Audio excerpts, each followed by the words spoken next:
Japan was a country that spent most of its history at war. Province against province, warlord against warlord. The struggle for money, land and power was an endless series of battles, allegiances and legend. Armour was perfectly suited to the times, the terrain and the weaponry of the samurai. But how functional is it really? Does it stand up against full contact and live weapons? Keep watching as we put a Taisho quality armour to the ultimate test.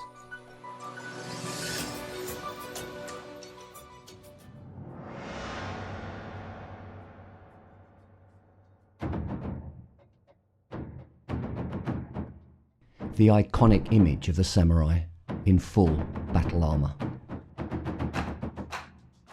Often works of art, allowing the warrior to stand out and be recognised on the field of war. But ultimately, it needed to be tough and versatile, allowing for movement and speed. Often worn for weeks at a time, it was hard wearing and easily repairable. Unique, practical, and designed to withstand the weapons of battle, perfectly suited to the samurai warrior.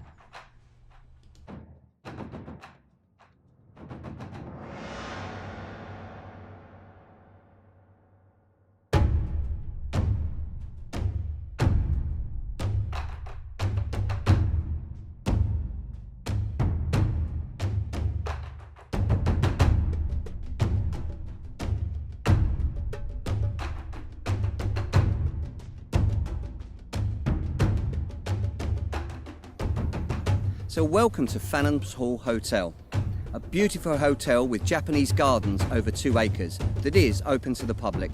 There is a fantastic air show today, as well as many visitors visiting the grounds, and we're here to test the armour.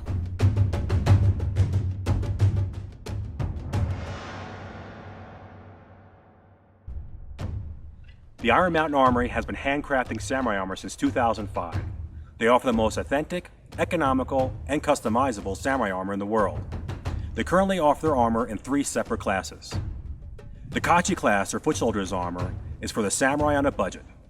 The Gashira class, or officer's armor, is crafted for a samurai who wants their armor ready for battle. The Taisho class, or general's armor, is meticulously handcrafted by the most experienced armorers for the samurai who wants the highest in quality. We used all 3 classes during our testing, including the tatami armor.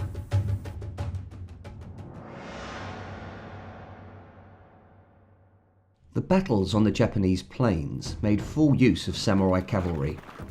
But for most samurai, the travelling and fighting was done on foot. Once the army reached the mountains and the high fortresses, horses became unsuitable and the real legwork began. This meant weeks or months spent walking, running and climbing, while carrying everything that they would need for the battles ahead.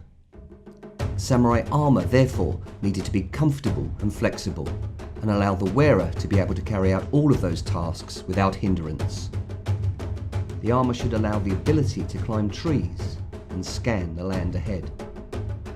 Climb to the mountainous fortifications of enemy strongholds, all the while dressed in armour. Once battle commenced, they would need to be able to move quickly and easily while fighting.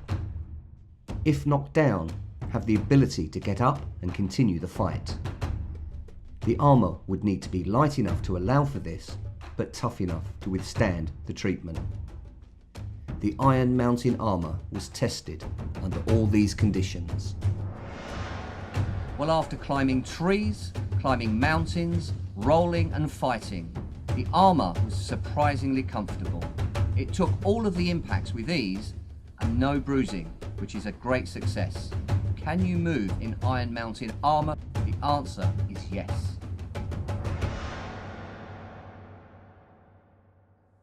Well, we fight on a regular basis at Muso Shugyo Ryu, and we do not hold back. So to be given some armour to train in was an absolute pleasure, and we took it to town.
Well, the armour certainly took everything that we threw at it.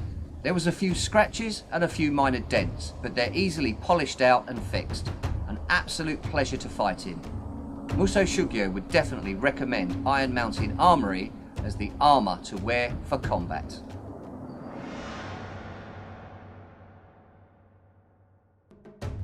The tachi and katana are both swords worn by the samurai.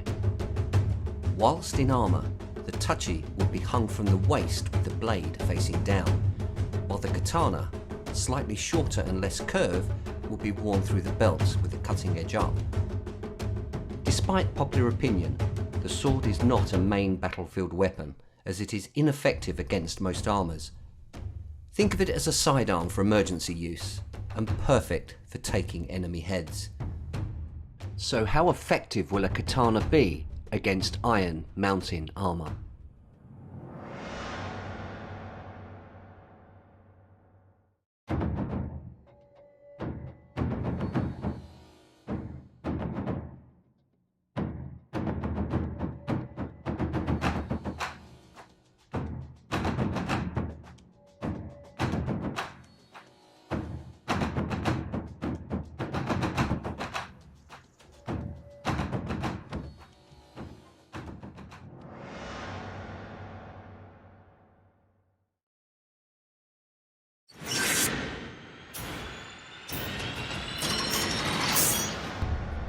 We decided to test this particular Taisho class suit of armor because we've trained with it for over a year in the heat, rain, and snow, making it a lot like a suit of armor a samurai would have worn after a long march into battle. After all of this abuse, we will see if it can still stand up to the ultimate test.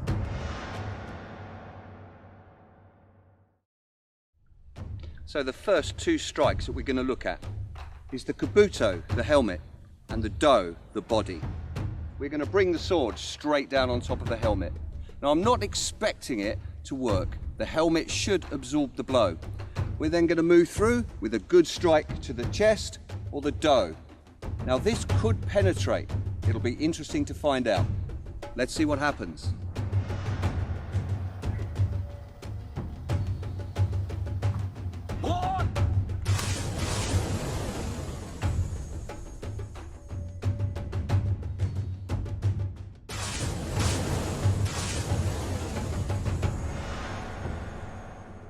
Well, we can see that the helmet took the blow exceptionally well. It was dented and it was paint chipped. But there's more going on than meets the eye. When we turn the helmet around, we see that the force of the blow radiated to the back and was absorbed by the laminate, which exploded outwards, exactly as it was designed to.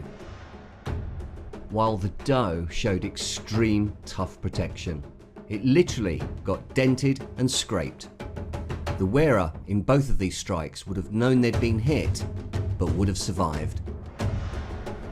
So we've seen direct blows to the helmet and the body will possibly leave them bruised and concussed. And a sword is quite often very effective for cutting away the cords of the armour. So we're going to attempt to cut the cords to see if the kuzari drop away, and then we shall be attacking 3 targets. The shikoro. Now I'm expecting them to absorb the blow, but for the lacing to part and allowing it to fall away.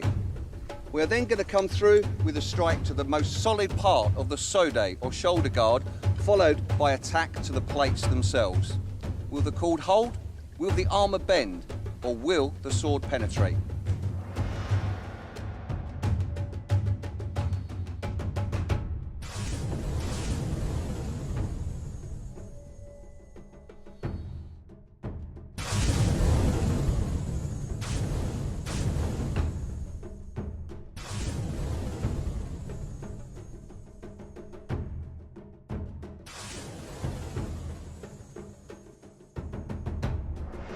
The sword cut through the cords with ease, although it may take several cuts for the armour to fall away.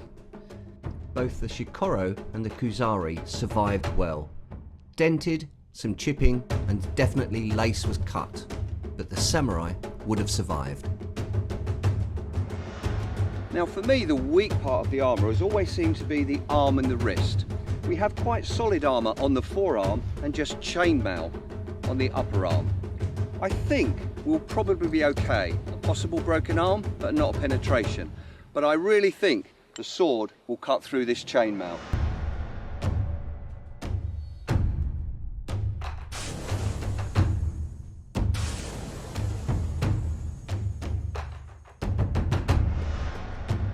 Well, I wasn't surprised that the strike to the lower part of the arm didn't penetrate. The metal spines would have absorbed the blow. But the big surprise for me was the chainmail strike. Not only did it hold, but the sword did not penetrate. A broken arm possibly, but again, we have a samurai that would have survived. So let's look at the face mask, or mempo, of the samurai. It was worn during battle to protect the cheeks. The nose is detachable because it did often become a hindrance. Interestingly, the longer the moustache, the older and more valiant the warrior was. We are now going to test it with a good strike to the cheek, and I'm going to attempt to attack the throat, cut the cord so that it falls away, giving me a perfect strike to the throat.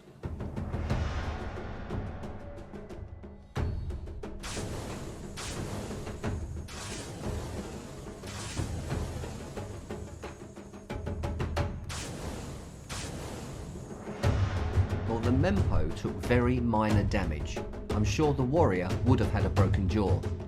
The cords were very easy to cut, exposing the throat for a secondary cut later. I'm really interested in this next strike. We're going to attack the padding under the shoulders. Now this has lovely little hexagon patterns, but within that are small metal discs to help protect the wearer. Will the sword penetrate?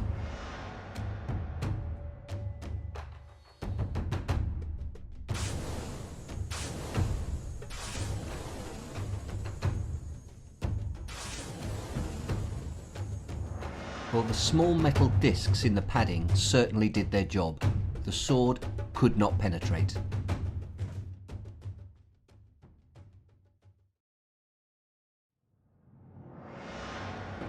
The Ryojun sword certainly had a test of its own today. Before we attack the armour, we test cut against a dry bamboo mat, one of the toughest things to cut cleanly, and it went through like butter. And after battering the armour mercilessly, I fully expected it to be blunted. A lot of chips, damage and possible bending. But the sword itself survived perfectly. It is straight with a few minor chips that could be polished out. But can it still cut? Well, we found out. We cut again, some dry bamboo matting, and it went through with ease. Ryojun Swords have proven to be swords of quality.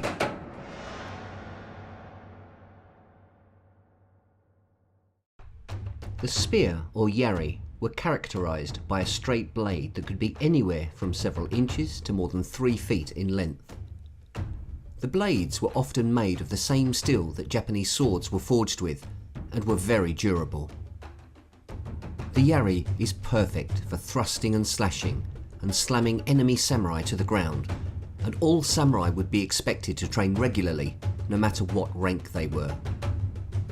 How will the Iron Mountain Armour stand up to the thrusts, slashes and strikes of a Yari Spear? The yari was the primary weapon of the samurai on foot and also on horse. We're going to look at 2 classic strikes, Yoko Shibaki or Temple Strike, followed by a thrust to the body. And this spear is designed to penetrate.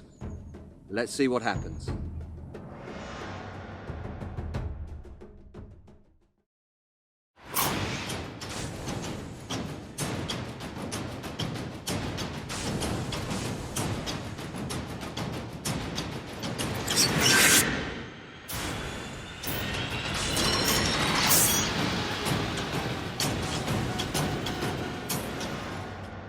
The Yoko Shibaki strikes proved to be ineffective against the armour, even though it had already been struck hard by the swords. While the thrusts didn't actually penetrate, they showed that it's very easy to knock a warrior down. There was some severe denting and 2 of the seams had burst, but the do is still fully wearable and functional. The Iron Mountain Armory crafts their armor traditionally using laminated plating. Each plate is designed to flex and absorb the impact. It's versatile, it's flexible, it's repairable.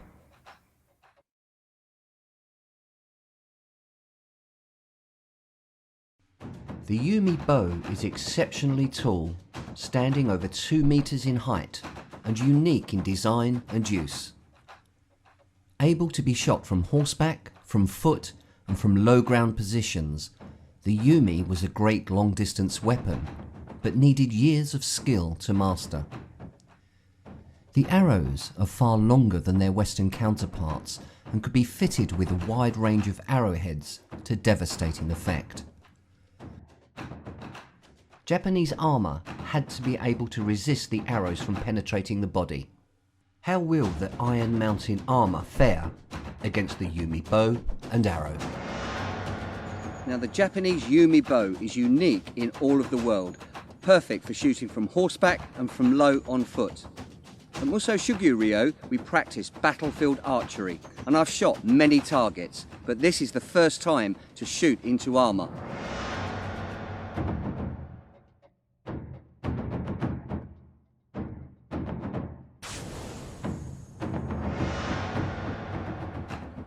The arrow definitely did not penetrate, but it was purely a target arrow.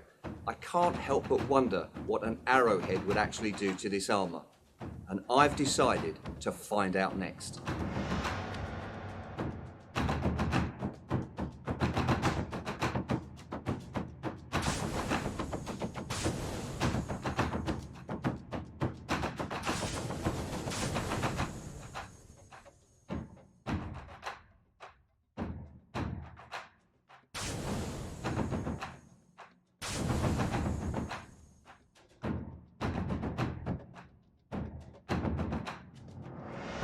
What a difference an arrowhead makes.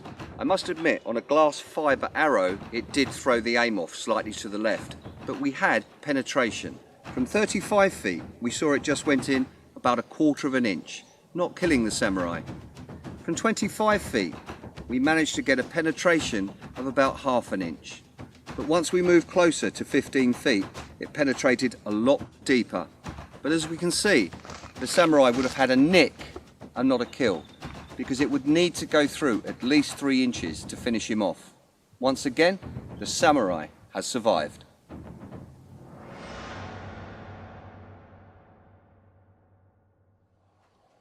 Well, one thing with me, the armour has survived so well so far. I'd like to give it one more test. The tanto was often worn with armour and used very in-close and personal. Let's see what it does to Japanese armour.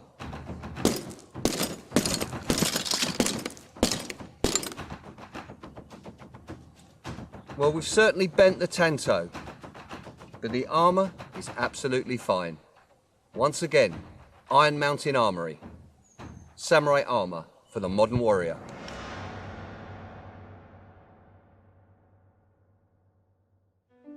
As you can see, the samurai armor crafted by the Iron Mountain Armory holds up to the test.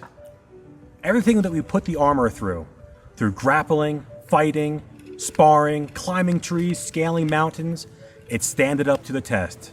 It held its own. And still, the armor works as it's designed to. It's versatile, it's flexible, it's repairable. The Iron Mountain Armory and Ryojun Swords are crafted traditionally. They're the most authentic, economical armor and swords on the market today. Of all the questions we are ever asked, the most common, is it really wearable? Can you move in it? Is it comfortable? Is it strong enough for martial arts training? Don't just take our word for it. You've seen it for yourself. The answer is yes. Iron Mountain Armory, traditional Japanese armour for the modern warrior.